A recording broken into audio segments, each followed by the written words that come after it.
യേശുക്രിസ്തുവിന്റെ മധുരമുള്ള നാമത്തിൽ നിങ്ങൾക്ക് ഞങ്ങളുടെ സ്നേഹാശംസകൾ. വീണ്ടും ഈ നല്ല വീട് എന്ന പരിപാടിയിലൂടെ നിങ്ങളെ കാണുന്നതിൽ ഞങ്ങൾക്ക് വളരെ സന്തോഷമുണ്ട്. ഇന്ന് നമ്മൾ വിദേശ തട്ടിപ്പ് എന്ന തലക്കെട്ടിലുള്ള പരിപാടിയാണ് കാണാൻ പോകുന്നത്. വിദേശം എന്ന് പറയുമ്പോൾ തന്നെ എന്തോ പൊന്നുവിളയുന്ന ഭൂമിയാണെന്നാണ് നമ്മുടെയൊക്കെ ചിന്ത. കടൽ കടന്നുപോയി ജോലി ചെയ്ത് അനേകം പേർ ബുദ്ധിമുട്ടുന്നുണ്ട്.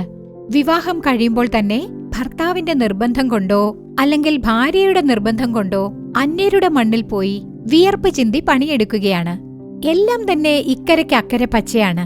ജനിച്ച നാട്ടിൽ നിന്ന് കിട്ടിയ വിദ്യാഭ്യാസം ഈ നാടിന്റെ വളർച്ചയ്ക്കായി ഉപയോഗപ്പെടുത്താതെ എവിടെയോ കണ്ണെത്താത്ത ദൂരത്തുപോയി സ്വന്തം ബന്ധങ്ങളെ ഉപേക്ഷിച്ച് കുടുംബത്തെയും മക്കളെയും വിട്ട് അധ്വാനിക്കുകയാണ്. നമ്മൾ താലോലിച്ച് വളർത്തിയ മക്കളെ പോലും വീഡിയോ കോളിലൂടെയാണ് കാണുന്നത്. അതുകൂടാതെ വിദേശത്തൊരു ജോലി കിട്ടാൻ വേണ്ടി ബ്രോക്കർമാരുടെ അടുത്ത് പണം കൊടുത്ത് വഞ്ചിക്കപ്പെടുന്നവരുമുണ്ട്. ഇന്ന് ഈ ഒരു അവസ്ഥ മാറാൻ വേണ്ടി നമ്മൾ പ്രാർത്ഥിക്കാൻ പോകുന്നു. അതിനു മുൻപ് ജ്യോതിചേച്ചി നാടകം നമുക്ക് കാണാം.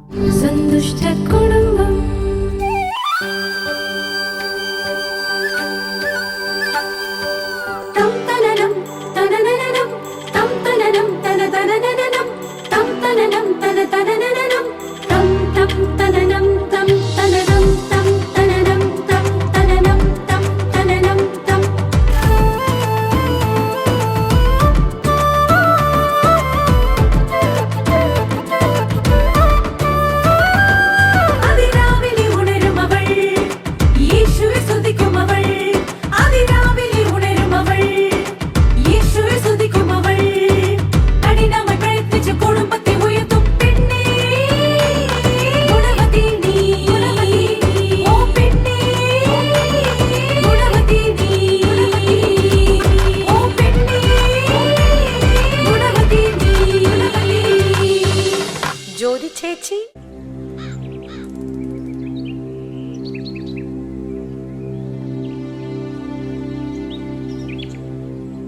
അമ്മേ, അച്ഛൻ എപ്പോഴാ അമ്മേ വരുന്നേ? പെട്ടെന്ന് വരും മോളെ. അച്ഛൻ പോയിട്ട് 3 ദിവസമായില്ലേ? പെട്ടെന്ന് വരാൻ പറയമ്മേ.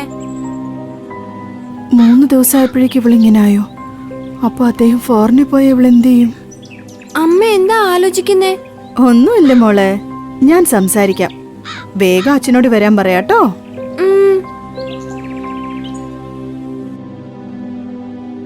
ഏട്ടാ, നിങ്ങൾ എപ്പോഴാ വരിക? ഒരു 2 ദിവസം കൂടി ആവും. 2 ദിവസം കൂടി ആവുന്നോ? അതെന്താ ഏട്ടാ? പാസ്പോർട്ട് ഓഫീസിൽ തന്നെ 2 ദിവസം പോയി കിട്ടി. ഇന്നിപ്പോ ഒരു ഓഫീസിലേക്ക് കൂട്ടിക്കൊണ്ട് പോവാന്ന് പറഞ്ഞിട്ടുണ്ട്. നാളെ എന്തായാലും ജോലി എവിടെയാണെന്നും എത്ര ശമ്പളം കിട്ടുമെന്നൊക്കെ ഉറപ്പായിട്ടും അറിയാൻ പറ്റും. നിങ്ങൾ വല്ലതും കഴിച്ചോ? ഇല്ല, കഴിക്കാൻ പോകുന്നേ ഉള്ളൂ. ആരോഗ്യം ശ്രദ്ധിക്കണം കേട്ടോ.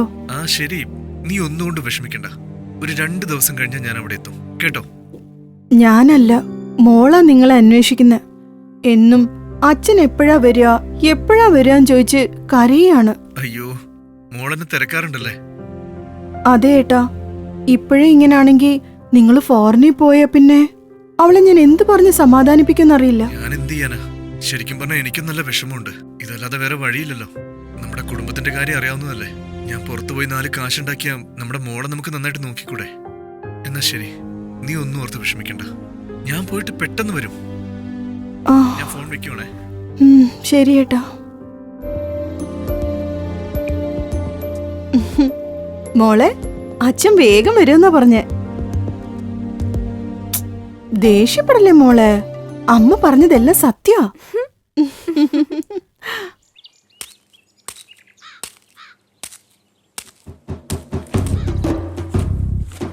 ഇതെന്താടാ കയ്യിലൊരു ന്യൂസ് പേപ്പറൊക്കെ? എന്തെങ്കിലും പ്രധാനപ്പെട്ട വാർത്തകളോ ഉണ്ടോ? പ്രധാനപ്പെട്ട കാര്യം തന്നെയാ, പക്ഷേ അതെനിക്കാടാ. നിനക്കോ? അങ്ങനെ എന്തോ വലിയ കാര്യമോ? കഴിഞ്ഞ ആഴ്ച എൻ്റെ ഒരു ഫ്രണ്ടിനെ കണ്ടിരുന്നു. ഒരേ പ്രായക്കാരാ, പക്ഷേ ഉണ്ടല്ലോ മാസം 2 ലക്ഷം ഉണ്ടാക്കുന്നുണ്ട്. 2 ലക്ഷം ഉണ്ടാക്കുന്നുണ്ടെന്നോ? അതെങ്ങനെ? അവൻ വിദേശത്താടാ. അതുകൊണ്ടാ ഉണ്ടാക്കുന്നത്. അവനെ വിദേശത്തേക്ക് അയച്ച ആള് ഇപ്പൊ നാട്ടിലുണ്ട്.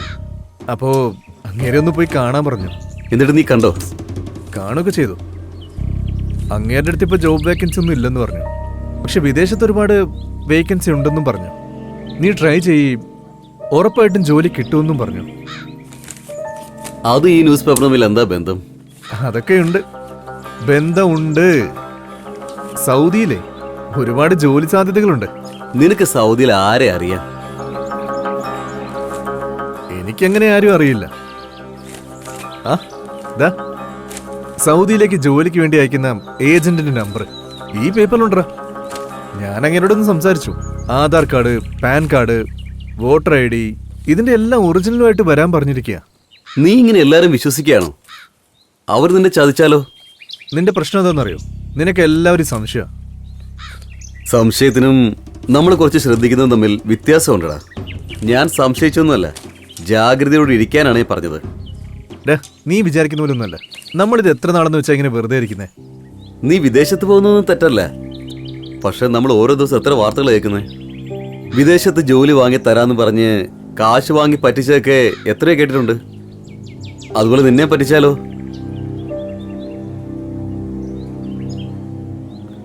പറ്റിക്കപ്പെടുന്നത് നമുക്കത്ര പുതുമയൊന്നുമല്ല. എന്നാലും അറിഞ്ഞോണ്ട് പറ്റിക്കപ്പെടണോ? നല്ലപോലെ ആലോചിച്ച് തീരുമാനിക്കേ. എന്താ ലക്ഷ്മി, സുഖായിരിക്കുന്നോ? സുഖായിരിക്കുന്നു ചേച്ചി. ആരോഗ്യമൊക്കെ എങ്ങനെയുണ്ട്? വീട്ടിലെല്ലാരും സുഖായിരിക്കുന്നോ? എല്ലാരും സുഖമായിട്ടിരിക്കുന്നു ചേച്ചി. നീ വീട്ടിൽ പ്രാർത്ഥിക്കാറുണ്ടോ ലക്ഷ്മി? ഉണ്ട് ചേച്ചി. പക്ഷെ ഈയിടെയായിട്ട് അദ്ദേഹത്തിന് ഞാൻ പ്രാർത്ഥിക്കുന്നതും കർത്താവിനെ വിളിക്കുന്നതും ഒട്ടും ഇഷ്ടപ്പെടുന്നില്ല. ഇഷ്ടപ്പെടുന്നില്ലെന്നോ? എന്താ ലക്ഷ്മി പറയുന്നേ? അതെ ചേച്ചി, തുടക്കത്തിൽ അങ്ങനെ കുഴപ്പമൊന്നും ഉണ്ടായിരുന്നില്ല. പക്ഷെ ഇപ്പൊ എന്താണെന്നറിയില്ല, ഇപ്പൊ ഇതൊന്നും ഇഷ്ടാവുന്നേ ഇല്ല. ഇപ്പോ വീടിന് വേണ്ടി കടം മേടിച്ചതൊക്കെ അടച്ചു തീർത്തോ? ഒരുവിധം അടച്ചു തീർത്തു, കുറച്ചുകൂടി ബാക്കിയുണ്ട്. അതിനു വേണ്ടിയാ ഫോറിനിൽ പോവാൻ ട്രൈ ചെയ്യുന്നേ. ഇപ്പൊ പോലും ട്രിവാൻഡ്രത്തേക്ക് ആ കാര്യത്തിന് വേണ്ടിയാ പോയിരിക്കുന്നേ. ഫോറിനില് പരിചയക്കാരെങ്കിലും ഉണ്ടോ ലക്ഷ്മി? അങ്ങനെ ആരും ഇല്ല ചേച്ചി. അറിയാവുന്നവരാരെങ്കിലും കൂട്ടിക്കൊണ്ടു പോകാമെന്ന് പറഞ്ഞിട്ടുണ്ടോ? അറിയാവുന്നവരാരും ഇല്ല ചേച്ചി. അങ്ങനെ ഉണ്ടായിരുന്നെങ്കിൽ നേരത്തെ പോയേനെ. അപ്പൊ ആര് വിശ്വസിച്ചാ ഇതിനിറങ്ങിയിരിക്കുന്നത്? ഏട്ടന്റെ ഏതോ ഒരു ഫ്രണ്ട് പറഞ്ഞതാ. ഏതോ ഫോറിനിലേക്ക് അയക്കുന്ന ഏജൻസി പരിചയമുണ്ടത്രേ. കുറെ പേരെ അയച്ചിട്ടുണ്ടെന്നാ പറഞ്ഞേ. നിങ്ങൾ നന്നായി അന്വേഷിച്ചു നോക്കിയോ? ഇല്ല ചേച്ചി. അപ്പോ അത് സത്യമാണോ അല്ലയോ എന്നറിയാതെ എങ്ങനെയാ തീരുമാനിക്കുക? എന്താ ചേച്ചി ഇങ്ങനെ പറയുന്നേ? അതെ ലക്ഷ്മി, ഈ അടുത്ത് ഇതുപോലുള്ള തട്ടിപ്പ് ഒരുപാട് നടക്കുന്നുണ്ട്. വിദേശത്ത് ജോലി വാങ്ങിച്ചു തരാന്ന് പറഞ്ഞ് പാവം ഒരുപാട് പേരെ പറ്റിക്കുന്നുണ്ട്. ലക്ഷക്കണക്കിന് പണം കൊടുത്ത് വഞ്ചിക്കപ്പെട്ടവര് ഒരുപാട് പേരുണ്ട് ലക്ഷ്മി. കാര്യവിവരം ഉള്ളവര് തന്നെ വഞ്ചിക്കപ്പെടുമ്പോ നിങ്ങൾ എന്തിനാ ഇങ്ങനെയൊക്കെ ചെയ്യുന്നത്? അല്ല ചേച്ചി, എല്ലാം അന്വേഷിച്ചിട്ട് തന്നെയാ ചെയ്യുന്നേ. പറ്റിക്കില്ലെന്നാ തോന്നുന്നേ. ഒന്നും സംഭവിച്ചില്ലെങ്കിൽ കുഴപ്പമില്ല. പക്ഷേ നിങ്ങൾ പോകുന്ന ഏജൻസിയെ കുറിച്ച് നിങ്ങൾക്കൊന്നും അറിയില്ലല്ലോ. ശരിക്കും അന്വേഷിക്കാതെ ഒന്നും ചെയ്യാൻ പാടില്ലല്ലോ ലക്ഷ്മി. അല്ലെങ്കിലേ ആകെപ്പാടെ നിങ്ങൾ കടത്തില്ല. ഇനിയും കുറച്ചുകൂടെ കടം ഉണ്ടാക്കി വെക്കണോ? കാശ് കയ്യിന്ന് പോയി കഴിഞ്ഞാ പിന്നെ അത് തിരിച്ചു കിട്ടുമെന്ന് തോന്നുന്നുണ്ടോ? എന്തും ആലോചിച്ചിട്ട് വേണ്ടേ ചെയ്യാൻ? ചേച്ചി, ഏട്ടൻ ഡോക്യുമെന്റ്സ് മാത്രമേ കൊണ്ടുപോയിട്ടുള്ളൂ, പണമൊന്നും കൊണ്ടുപോയിട്ടില്ല. ഏട്ടനാ ചേച്ചി വിളിക്കുന്നേ. ഏട്ടാ, എന്തായി? എല്ലാം തീർന്നോ? ആ, എല്ലാം കഴിഞ്ഞു. ഞാൻ എല്ലാം കൊടുത്തു. ഒരാഴ്ചക്കുള്ളിൽ വിസ വരുമെന്നാ പറയുന്നത്. നല്ല ശമ്പളമുണ്ട്. ഇനി നമ്മുടെ കഷ്ടപ്പാടുകളൊക്കെ അവസാനിക്കും. സമാധാനമായിട്ട് ജീവിക്കാം. സന്തോഷായി ഏട്ടാ. ഏട്ടാ, എന്താ? ഒരു കാര്യണ്ട്. എന്താണ്? പറ. കാര്യം എന്താന്ന് വെച്ചാ പറ. നിങ്ങൾ കാശ് വല്ലതും കൊടുത്തോ? എന്താ എന്താ അങ്ങനെ ചോദിക്കാൻ? അല്ല, വെറുതെ ചോദിച്ചതാ. നിനക്ക് എന്തൊക്കെയാ അറിയേണ്ടത്? അത് 1 ലക്ഷം കൊടുത്തു. 1 ലക്ഷം കൊടുത്തുന്നോ? എന്താ ഏട്ടായി പറയുന്നേ? കൊടുക്കേണ്ടി വന്നു. അല്ലാതെ ഇപ്പൊ എന്ത് ചെയ്യാനാ? ഇന്റർവ്യൂ അറ്റൻഡ് ചെയ്യുന്നതിന് മുൻപ് തന്നെ 50,000 ചോദിച്ചു. അത് കൊടുത്തു. അതിനുശേഷം വിസ അറേഞ്ച് ചെയ്യണം. അതിനൊരു 50,000 വേണമെന്ന് പറഞ്ഞു. അതും ഞാൻ കൊടുത്തു. എന്നോട് നിങ്ങൾ ഒരു വാക്ക് പോലും പറഞ്ഞില്ലല്ലോ. ഇതൊക്കെ ഞാൻ നിന്നോട് പറഞ്ഞിട്ട് എന്താ കാര്യം? അവര് നിങ്ങളെ പറ്റിച്ചാൽ എന്ത് ചെയ്യും? അവരെങ്ങനെ പറ്റിക്കാനാ? നല്ല ആളുകളെയും ചീത്ത ആളുകളെയും കണ്ടാൽ എനിക്കും നന്നായിട്ട് മനസ്സിലാവും. നീ ഒന്നുകൊണ്ടും പേടിക്കണ്ട. ഒരാഴ്ച കഴിഞ്ഞാൽ ഞാൻ അവിടെ എത്തും. അപ്പൊ ശരി കേട്ടോ. മോളെ ചോദിച്ചെന്ന് പറ. ഞാൻ ഫോൺ വെക്കണേ. ശരി, ബൈ.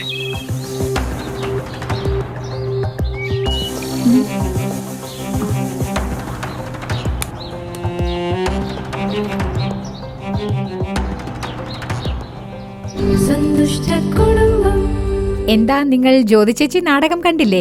ഇപ്പോൾ കർത്താവിന്റെ വചനം പങ്കുവച്ച് നിങ്ങളുടെ അനുഗ്രഹത്തിനായി പ്രാർത്ഥിക്കുവാൻ സഹോദരി വസന്തി പോൾ അവர்கள் നമ്മോടൊപ്പമുണ്ട്.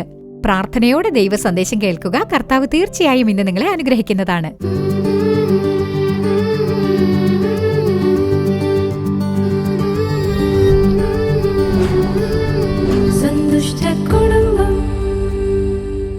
ക്രിസ്തുവിൽ പ്രിയമുള്ളവരെ, യേശുക്രിസ്തുവിന്റെ മധുരമുള്ള നാമത്തിൽ നിങ്ങൾക്ക് എല്ലാവർക്കും ഞങ്ങളുടെ സ്നേഹാശംസകൾ അറിയിച്ചുകൊള്ളുന്നു. കർത്താവിന്റെ കൃപ കൊണ്ട് ഇന്ന് ഈ നല്ല വീട് എന്ന പരിപാടിയിലൂടെ നിങ്ങളെ കാണുന്നതിലും നിങ്ങളോട് കർത്താവിന്റെ വചനം പങ്കുവെക്കുന്നതിലും വളരെ സന്തോഷമുണ്ട്.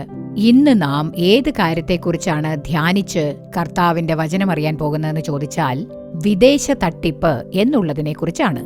തട്ടിപ്പ് എന്ന പേരിൽ ഇന്ന് ധാരാളം കാര്യങ്ങൾ ഈ ലോകത്ത് നടക്കുന്നതായി നിങ്ങൾ അറിഞ്ഞിട്ടുണ്ടാവും അല്ലേ?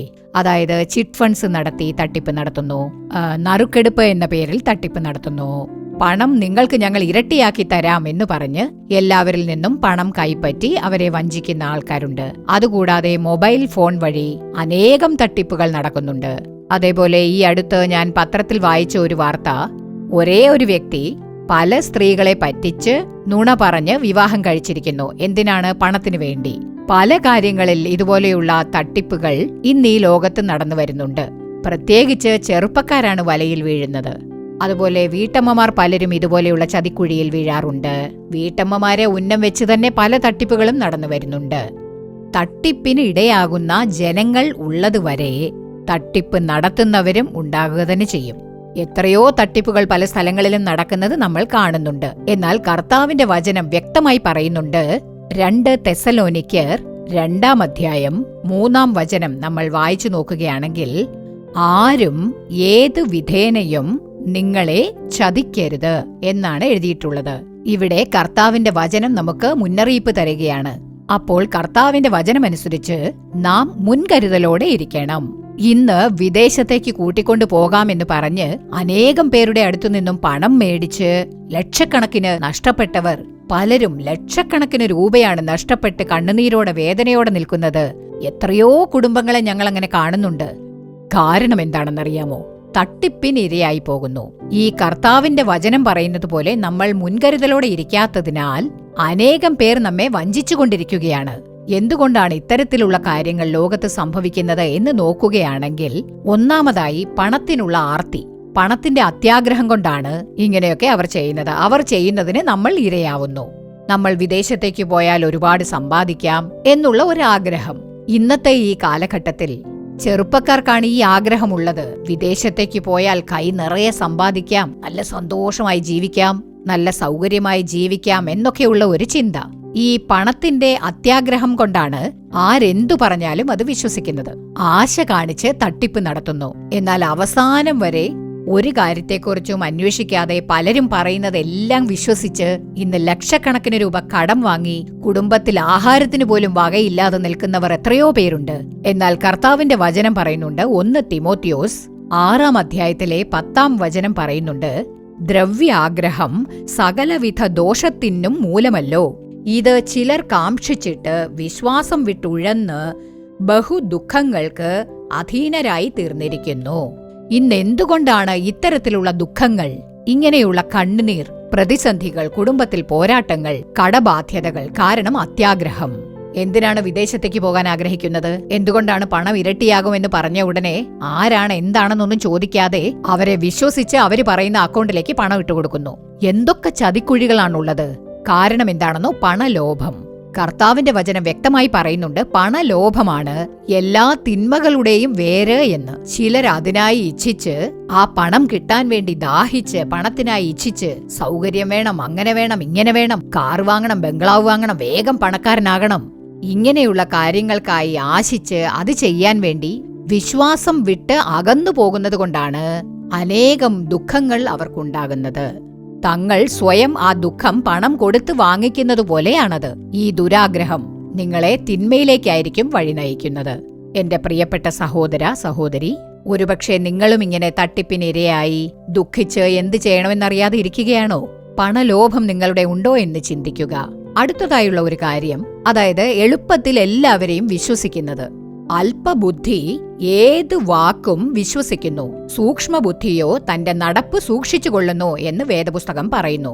അപ്പോൾ അല്പബുദ്ധികൾ ആരെന്തു പറഞ്ഞാലും, എങ്ങനെയുള്ള ആശവാക്കുകൾ പറഞ്ഞാലും ഉടനെ അവർ വിശ്വസിക്കുന്നു, തൽക്ഷണം തന്നെ വിശ്വസിക്കും. പക്ഷേ വിവേകമുള്ളവർ, ജ്ഞാനമുള്ളവർ എന്തു ചെയ്യുമെന്നോ, സൂക്ഷ്മബുദ്ധിയോ തന്റെ നടപ്പ് സൂക്ഷിച്ചു കൊള്ളുന്നു.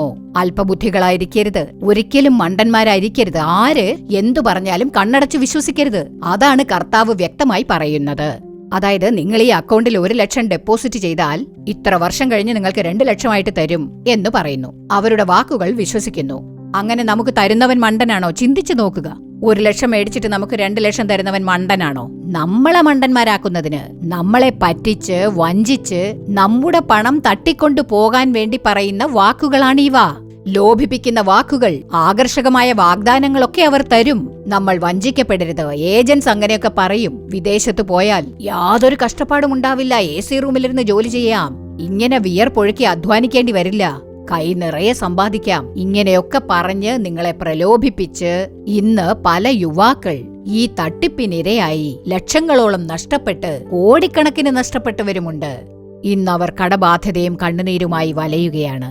എന്റെ പ്രിയപ്പെട്ട കർത്താവിന്റെ മക്കളെ, അല്പബുദ്ധിയായിരിക്കരുത്. അല്പബുദ്ധിയായുള്ളവൻ ഏതു വാക്കും, ആര് എന്തു പറഞ്ഞാലും കണ്ണടച്ച് ഉടനെ വിശ്വസിക്കും. നമ്മൾ അങ്ങനെ ആയിരിക്കരുത്. അതുകൊണ്ടാണ് ഇന്ന് ധാരാളം തട്ടിപ്പുകൾ നടക്കുന്നത്. അതുപോലെ മൂന്നാമതായി, യാതൊന്നിനെക്കുറിച്ച് നമ്മൾ ശരിക്കും അന്വേഷിക്കുന്നില്ല. അവർ നല്ലവർ തന്നെയാണോ? ശരിയായ രീതിയിലാണോ ഫിനാൻസ് കമ്പനി നടത്തുന്നത്? അവർ എങ്ങനെയുള്ളവരാണ് എന്നൊന്നും നമ്മൾ അന്വേഷിക്കുന്നതേയില്ല. ദൈവം മുൻപാകെ പ്രാർത്ഥിക്കുന്നതുമില്ല. കർത്താവെ, ഇങ്ങനെ ഒരു കാര്യത്തെക്കുറിച്ച് ഞാൻ അറിഞ്ഞിട്ടുണ്ട്, ഇത് ശരിയാണോ? ചെയ്യാൻ പാടുണ്ടോ? വിദേശത്തേക്ക് പോകണോ? ഈ ജോലി എനിക്ക് നല്ലതിനാണോ എന്നൊന്നും നമ്മൾ കർത്താവിന് മുൻപാകെ പ്രാർത്ഥിക്കുന്നതുമില്ല. അന്വേഷിച്ചു നോക്കാൻ ഈ ലോകത്ത് ഒരുപാട് സാധ്യതകളുണ്ട്, പക്ഷെ അന്വേഷിക്കുന്നില്ല. ഈ ഓൺലൈനിലും ഇന്റർനെറ്റിലും ന്യൂസ് പേപ്പറിലും ഒക്കെ പരസ്യം നൽകാറുണ്ട്. ഈ പരസ്യങ്ങളൊക്കെ ജെനുവിനാണോ, ശരിക്കുള്ള പരസ്യം തന്നെയാണോ എന്ന് ആരും അന്വേഷിക്കുന്നില്ല. അന്വേഷിക്കാനുള്ള സൗകര്യങ്ങൾ ധാരാളമുണ്ട്, എങ്കിലും നമ്മൾ അതിന് തുനിയുന്നില്ല. നമ്മൾ അല്പബുദ്ധികളായി വിവേകമില്ലാതെ ആരെന്തു പറഞ്ഞാലും വിശ്വസിച്ച് പണം കൊടുക്കുകയാണ്.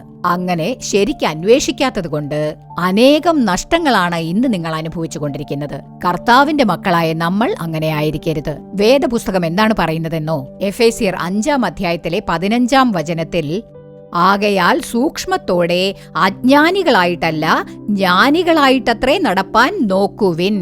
കർത്താവ് പറയുകയാണ്, ജ്ഞാനമുള്ള ഞാനുണ്ട്, എന്നോട് ചോദിക്ക്, ഞാൻ നിനക്ക് പറഞ്ഞു തരാം, നീ നടക്കേണ്ടുന്ന വഴി ഞാൻ നിനക്ക് കാണിച്ചു തരാം എന്നവൻ പറയുന്നു. അവന്റെ അടുക്കൽ പോകുന്നില്ല, അന്വേഷിക്കുന്നില്ല, അറിയാവുന്നവരോടും ചോദിക്കുന്നില്ല, നമ്മെ ശരിയായ രീതിയിൽ വഴി നയിക്കുന്ന കർത്താവിനോടും ചോദിക്കുന്നില്ല. അതുകൊണ്ടാണ് ഇങ്ങനെ സംഭവിക്കുന്നത്.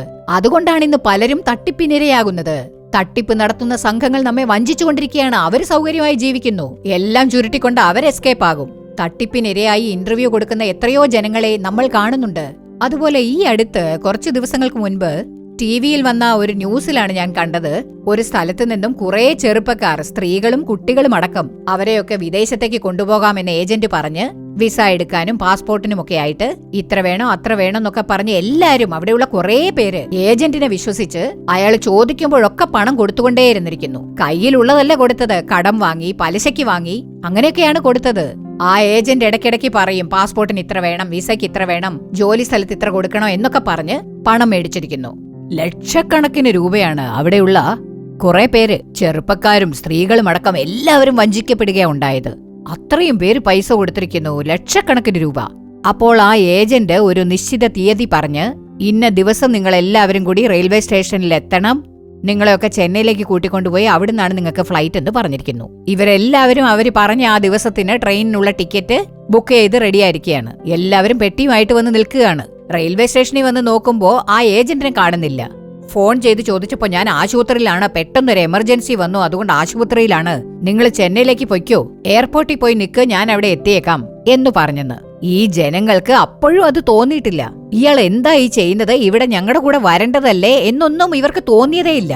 എല്ലാവരും ട്രെയിനിൽ കയറി അവര് ചെന്നൈയിലെത്തി, എയർപോർട്ടിൽ പോയി നിൽക്കുകയാണ്. എയർപോർട്ടിൽ പോയിട്ട് ഫോൺ അടിച്ച അയാൾ എടുക്കുന്നില്ല, എസ്കേപ്പായി.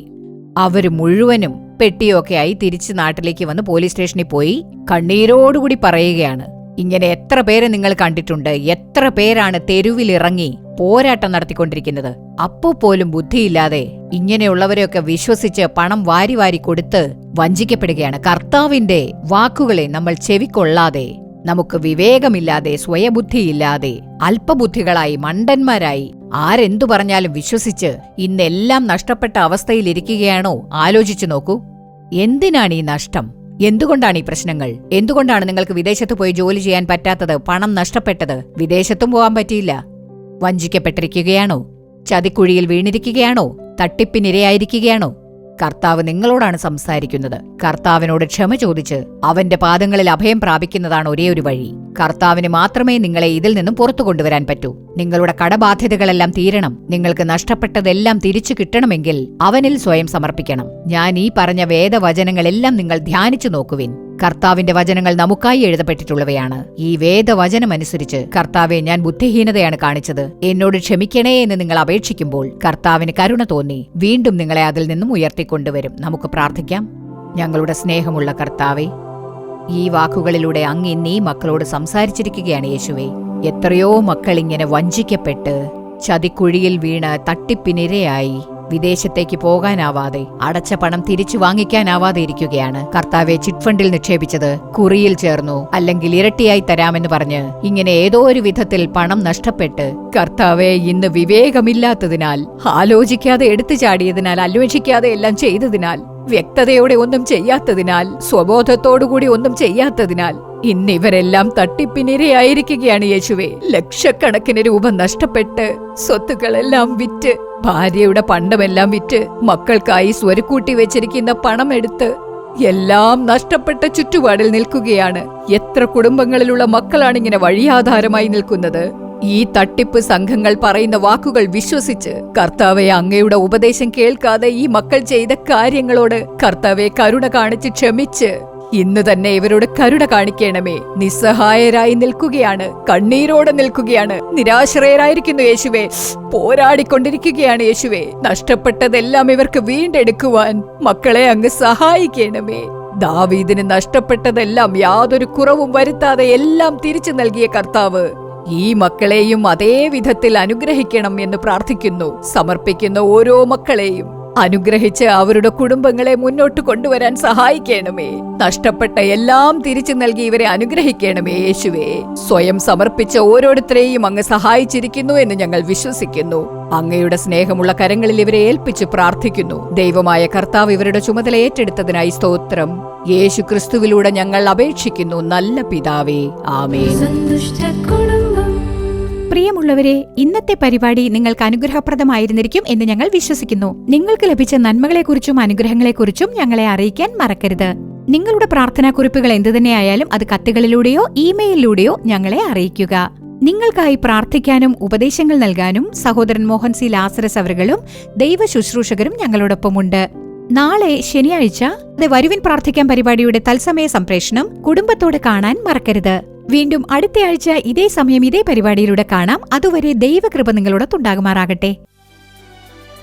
For further details and prayer support, contact Jesus Redeems Ministries, Nalumavudi, Thuthukudi District, 628-211. Our phone number 04639 353535. info@jesusredeems.org. Our website www.jesusredeems.com. God bless you.